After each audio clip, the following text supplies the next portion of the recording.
في الحدث ولا في حجم الحدث، ولم تكونوا في حجم هذا الجمهور العزيز. انتم يلزمكم معناها تقدموا وتقعدوا ايامات وايامات وانتم تعتذروا من هذا الجمهور العزيز، مش تلقاوا هذا الجمهور. دونك يعيشكم فضلكم.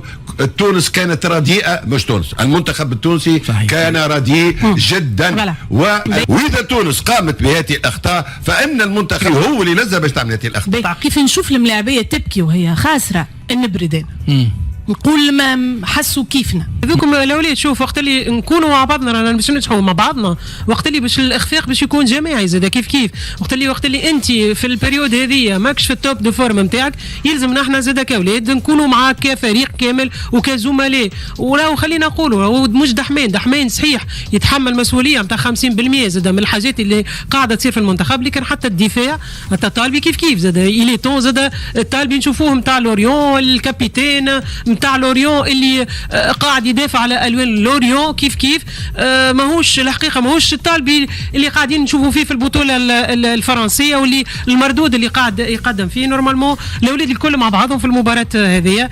حاجه باهيه راهي لومبيونس. شوف قبل وقت اللي كانوا لي بي ناسيونو كنا نقولوا فما دي كلون، معناها فما لي كلون تاع لي بي ناسيونو، فما لي كلون تاع توانسه اللي في تونس. توا تحس انه الناس الكلها لحمه واحده، معناها الاولاد الكل مع بعضهم، وخاصه فما بوان دو روبير في الزوز هما فما حنبال وفما سليتي اللي هما تحسهم يجمعوا ما بين الزوز، واللي هما يجمعوا معهم كيف نادر الغندري. هما من الملاعبيه اللي مشيوا من دحمان من الزوز هذا. قلت انت ولا ما عندها المعلومه. لا ولا ما عندي لا المنتخب ما عنديش عليه معلومات حاجه اخرى. لا نعطي محليا في تونس. المنتخب بعيد عليه سكر محلي. خلينا هكا المنتخب خليها كيكه نحبوا كيكه من بعيد لبعيد، خاطر وقت اللي نحب نقول كلمه نتاعي بصراحه يلزم نقول كلمه نتاعي بصراحه. فوالا هذا ان شاء الله نكونوا. نتذكر عندنا سونداج في الناس اللي تبع فينا ومشكورين الحقيقه، ارقام ممتازه جدا اليوم في المتابعه، برشا قاعدين يتبعوا، دونك برشا قاعدين يعيشوا على واقع المباراه. قالوا طارق ذياب على قناه الحوار التونسي مع صديقنا عادل بوهليل في علاقه بمدرب المنتخب الوطني، واللي قالوا قبل من نقد كان نجموا نعتبروه زاد نقد في علاقه بمدرب المنتخب. هو فما نقد وفما الانتقاد. النقد هو تعتبر معناها تاخذ حاجات علمية، تاخو معناها يكون النقد يمشي للقلب الحكاية. اما الانتقاد هو كما قال طارق شخص معناها تشخصن المقاربه نتاعك الانتقاد، ولكن اعتذر هو شاف هذا واعتذر. الاعتذار ديما باهي، ديما من شيم الناس اللي عندهم معناها قدر ونسمعوهم. هو جو بونس اللي بعد ما قال الكلمه هذيك وراء اللي زيفي نتاعها والاثر نتاعها على المدرب على اللاعبين على نحن كمتفرجين، خاطر طارق نحن ديما نقدروه ديما نسمعوه ديما نعطيوه وذنا. دونك نحن استغربنا زاد من كلام طارق، وهو اعتذر خاطر راه لي في نتاع الحكايه هذيا. لكن راهو اسمع في كي نبداو نحن في حاجه صعيبه، في حاجه ما هيش العباد الالسن تتسرح بالضبط، ولكن المهم انه نرجعوا بالضبط، ولكن المهم كونه نرجعوا وكونه نعتذروا وكونه نفيقوا اللي نحن اثرنا على ولا وجعنا السيد اللي انتقدنا. هذا هو طارق. هو شوف من الخاص الى العام، من تصريح طارق ذياب على المدرب سامي الطرابلسي في خصوصيه التصريح والاعتذار الى العام عامه، وهو تحليل الاداء الفني لمدرب والا الى لاعب. انت اليوم في دور المحلل او الناقد او الاعلامي او الصحافي، سمي في ذلك ما تشاء، ثم فرق بين الشخص وبين الصفه.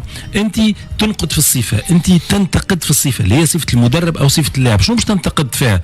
ماكش باش تنتقد فيها الشكل او الاصل او الجهه، او تنتقد فيها الكفاءه الفنيه، الرؤيه الفنيه، صحيح ولا غلط، تشكيله صحيحه ولا غلطه، تغيير صحيح ولا غلط، اداء صحيح ولا غلط، العب كما يلزم ولا ما يلزمش. هذا اللي يدخل الصفه اللاعب او المدرب الصفه تنتقد. لكن هو شكونه الانسان، عائلته، اهله، ناسه، جهته، منين، هذيك حاجات ما نمسوش بها وما ندخلوش فيها، وما تكونش محل لا نقد لا اشاده لا لا لانه هذاك الانسان. انت صيفته الجلباب اللي لبسه اوتون كان انترونور ولا جوور هو اللي يعطيك مساحه النقد الفني او التكتيكي او الذهني او كذا. حتى طارق ذياب الحقيقه قال الكلام اللي لازم يتقال في الاعتذار نتاعو، وقت اللي قال دخلت الكلام اللي قاله تو في الباساج نتاعو حاتم، قال دخلت المنطقه مش نتاعي.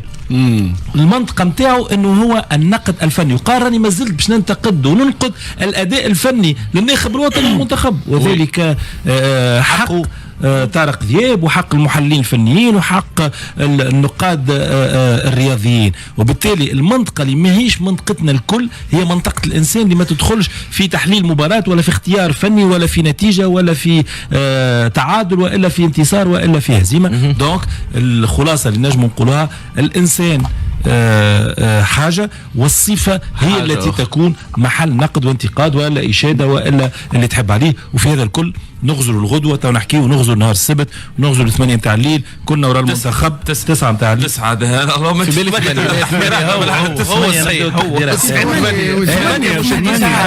8 كنت تتفرج في الفيديو الثاني علاش طارق قال لك هذايا راي مستمع خلينا نقولوا تردوه ما نجمش نذكر. هل رايك للجمهور التونسي واللعابه، ولكن اللعابه بيني وبينكم واش هذاك لعب؟ واش هذاك لعب؟ وحشومه تونس على قدام ما عندهاش واحد يماركي بيلانتي، والله الا حشومه بالله. ولكن هذه كره ما عندكم ما ديروا، ما عندكم ما ديروا. ولكن بيني وبينكم لعب معاكم ب10 ديال اللعابه وحلتو حشومه كاع للكره ديال الله. داك الجمهور اللي جاي وكيتفرج فيكم في الشتاء، ولكن هذه كره تقتو بزاف، ما كانش عليكم تثيقوا برشا يا مدلل، تقتو بزاف. تلاقاو في فيديو جديد.